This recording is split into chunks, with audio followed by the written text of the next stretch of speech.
You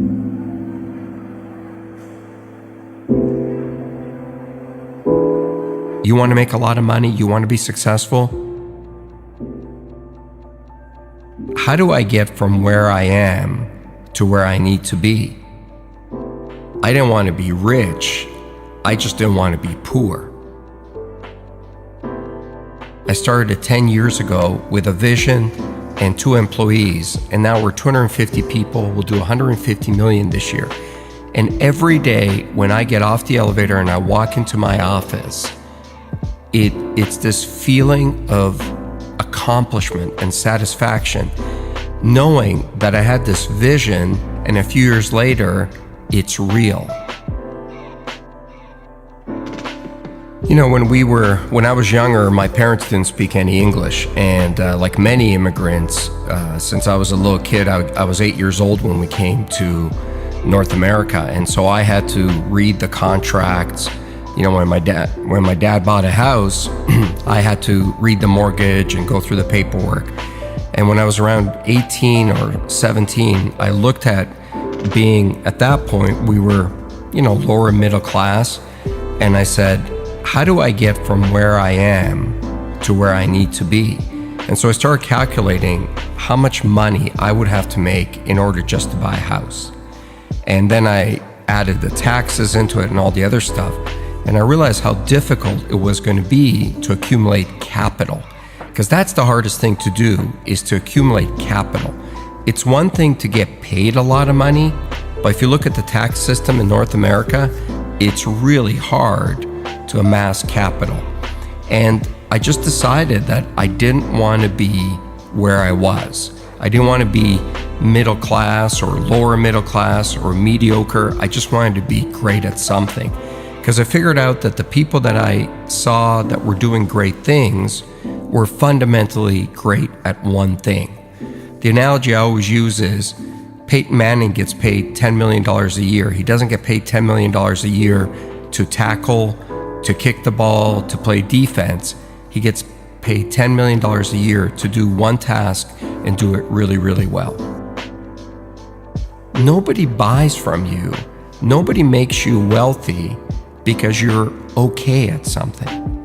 The world does not reward mediocrity, nor does it reward average. It only rewards exceptional. So you got to find that one thing that you're good at, and you got to become great at it. Because if you focus what you're not good at and try to become good at it, you're going to run into somebody who is going to clean your clock at it. When you think about success and you think about business and you think about being an entrepreneur, everybody wants to talk about the good times. And I always say to people, it's easy to be an entrepreneur when the sun is shining. It's easy to run your own business when there's good cash flow and people love you and there aren't many problems. But have that same desire to do it when your biggest customer just left, or do it when you don't have enough cash to make payroll, or do it when you've got real problems at home and nobody cares. Being a great entrepreneur is the ability to stay focused and highly motivated when there's failure around you. It's not your ability to handle success that'll decide how successful you'll be. It's your ability to absorb failure. Not take failure, not get hit, but absorb it. I mean, absorb it with every fiber of your body. When there are those days where you feel like, I just cannot go on. Get up on those days, get in front of your team, and get them going in the same direction, and be highly motivated on those days. Because if you can do it on those days, you can do it any day. Being a successful entrepreneur is really lonely. I'm not saying that because I expect people to call me up and say, I'll be your friend and look for sympathy.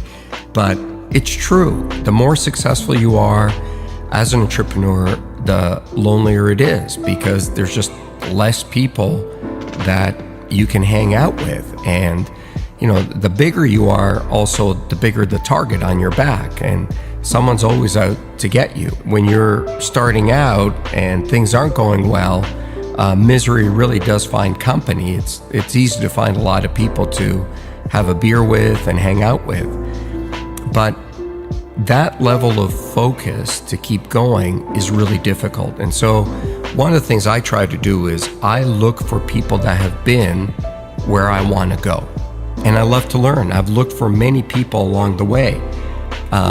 From Warren Avis, the guy who started Avis Rent-A-Car, I used to work for him indirectly. He owned a holding company that I worked for, and he was a great guy.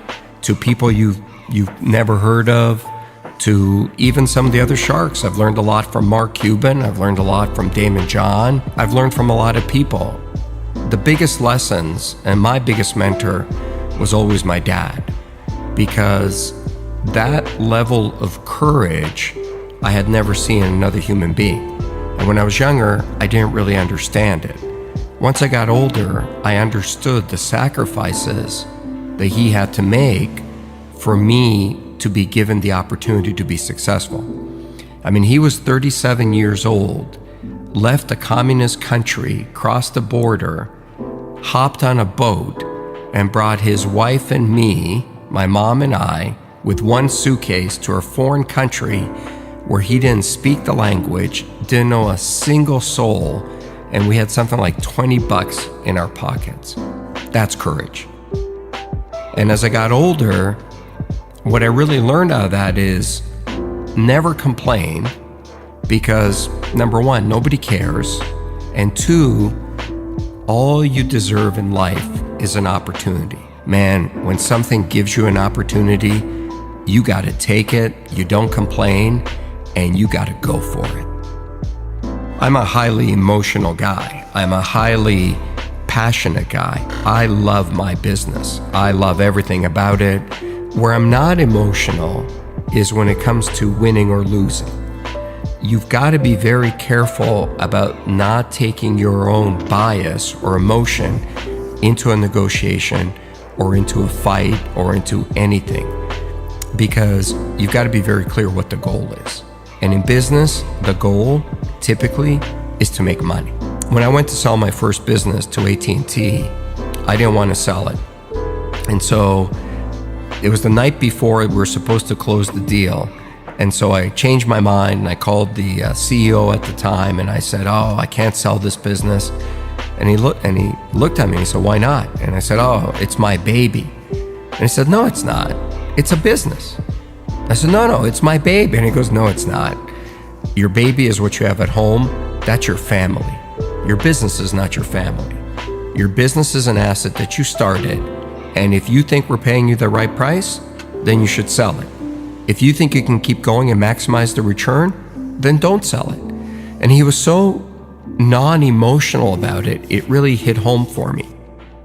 I've seen more people make mistakes because they get angry or they get highly emotional in front of a customer or in front of a supplier. Leave your emotion at the doorstep. Business is about business. When you hit the real world, you're going to start competing with people who are really, really good at something. Technology, advertising, something, and they know it inside out. You want to make a lot of money, you want to be successful, you got to take those people on with a skill that you're world class at. I hate the word failure. I hate that label. I wake up in a cold sweat in the middle of the night sometimes when I feel like I'm going to fail or I'm a failure. I run every day and I run pretty far, and sometimes, just like everybody, I get jet lag and I get tired. And when I get to that point where I feel I cannot go on, this little inner voice inside me says, "What are you, a failure?" And then I don't care if my feet are going to fall off and blood is going to start dripping out of my veins. I will not stop. I hate that word. I do not want to be defined by that word.